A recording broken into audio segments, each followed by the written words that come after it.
उद्योजकांना त्रास देणाऱ्या गुंडांवर मोक्का लावणार, पोलीस अधीक्षक संदीप घुगे यांचा कडक इशारा। कुपवाड पोलीस ठाणे अंतर्गत डार्क स्पॉट ठरवून त्या ठिकाणी पेट्रोलिंग करता हत्यारबंद अंमलदार गस्त नेमण्यात येणार असून उद्योजकांना त्रास देणारे गुंड प्रवृत्तीच्या लोकांच्या बाबतीत मोक्का कारवाई करणार असल्याचा कडक इशारा सांगलीचे पोलीस अधीक्षक संदीप घुगे यांनी दिलाय। कुपवाड पोलीस ठाणे हद्दीमध्ये कुपवाड व मिरज MIDC मधील उद्योजकांना येणाऱ्या अडचणी व त्रास याबाबत कृष्णा व्हॅली क्लब कॉन्फरन्स हॉलमध्ये पोलीस अधीक्षक संदीप घुगे यांच्या अध्यक्षतेखाली बैठक पार पडली।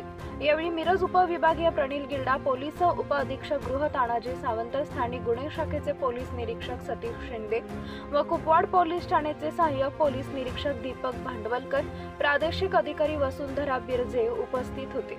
यावेळी उद्योजकांनी आपल्या समस्या मांडल्या। यावेळी परप्रांतीय कामगारांना रात्रीचा अडवून त्यांना मारहाण करणे, त्यांचे पैसे लुबाडणे, दमदाटी करणे असे प्रकार होत आहेत। नशेखोरांचे प्रमाण वाढलंय। बऱ्याच ठिकाणी पद दिवे नाहीत, त्याचा फायदा घेत लूटमार, मारहाण व चोरी यांसारख्या घटना घडत आहेत। यासाठी गस्त घालण्याची मागणी करण्यात आली। MIDC मध्ये वाहतूक कोंडी व अपघाताचं प्रमाण वाढलंय। यासाठी कायमस्वरूपी मेनन, पिस्टन व कुपवाड चौकीत 2 ट्रॅफिक पोलिसांची नियुक्ती करावी। मिरज MIDC मधील पोलीस चौकी पोलीस कर्मचारी यांच्या कमतरतेमुळे पूर्ण काळ चालू नसते, ते पूर्ण काळ चालू करण्याची मागणी उद्योजकांकडून करण्यात आली।